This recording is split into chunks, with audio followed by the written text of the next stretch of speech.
Good morning, everybody. Welcome to another Friday full of pumpkin recipes.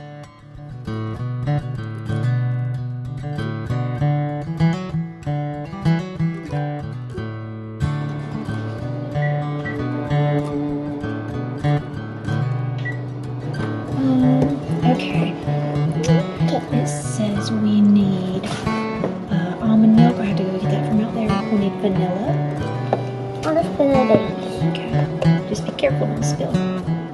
Yeah. I'm talking about that spice that smells good. The dry ingredients first. Right. 2 teaspoons. So you pick this. Brent? You? Okay. We have 4 spices. Good job. We do have 4 spices. So, kids are up. Abram has been watching Peanuts movie. We're really into that these days. So this morning, the first thing I wanted to show you is I am making some pumpkin pancakes this morning. So these are made with oat flour. So actually the recipe in some ways is similar to the muffin recipe that I made the first week. And so you're supposed to mix all the ingredients together in a high-powered blender. Well, I don't have one of those, so I just made my oat flour separately and then mixed everything else together by hand. So we'll see how they turn out. Here's the batter for that here. I did want to share with you, I have a pumpkin pancake recipe that has oats in it, and I think I've shared this before, but I will show it to you here. I really like it, but I think I've shared that right now we are sort of going through some dairy and gluten stuff in our house that's like eczema related.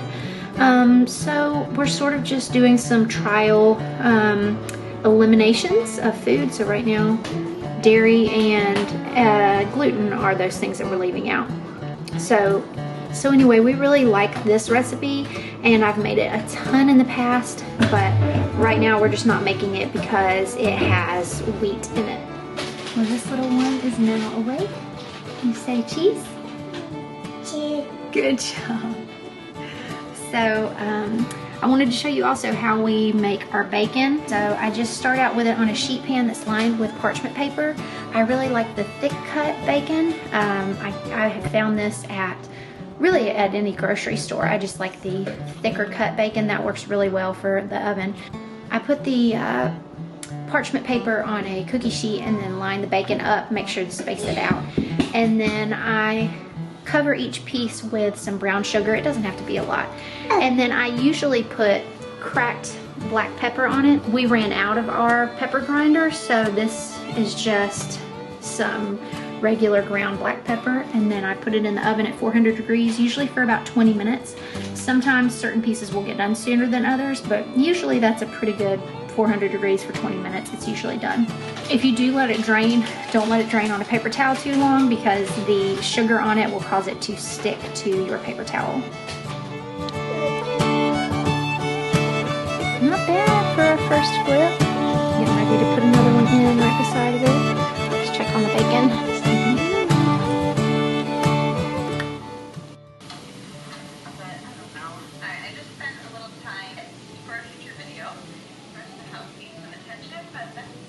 Where's Andy? Where's Andy? There she is. Well, I had planned to show you our plates all set up with the pretty bacon and the pancakes, but we forgot and I ate it all. Although I'd say from the looks of things that it was a success. That good? So I had 2 pancakes. Abram had 2 also, and then Andy had a little small one that was about this size. And this is what we are left with. So the recipe said it serves 3. I don't really know, how many pancakes they're accounting for each person or what size. It probably would serve 3 if we'd done like all the same and everyone had 2 pancakes. So we'll have these left over for tomorrow morning, which will be good. And we've also got some bacon left over, so I'll put that in a container for tomorrow. So I think next time I'll double the recipe, so that way I can freeze them and store some for later. But they were definitely very good, and they were pretty easy to make.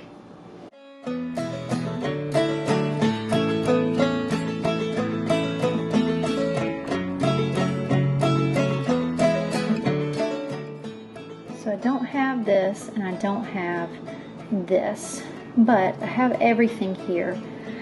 So I think what I'm going to do is just make it a crustless pumpkin pie, and then we'll see how that turns out. So what I'm doing here is assembling all of my ingredients together before I start cooking. In French, this is called mise en place, and this is something that I'm just learning about. You know, we're busy, we're moms, we're parents, we're spouses, and we don't always have time to assemble all of our ingredients ahead of time. Most of the time it's run to the kitchen on this side and get this tool, get this ingredient. But if you have the time to gather everything together, I think it makes a huge difference in the calming experience that cooking can be.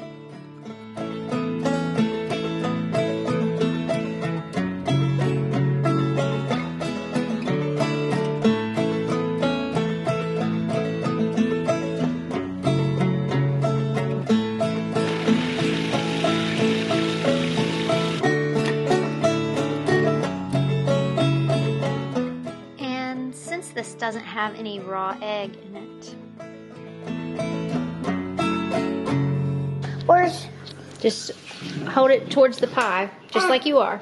Okay, can you get a shot of this? Hold the camera up to the pie.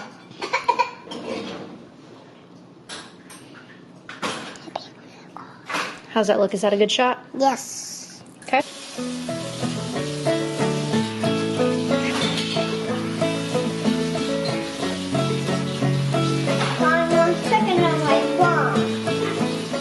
The taste of this pie was actually really good.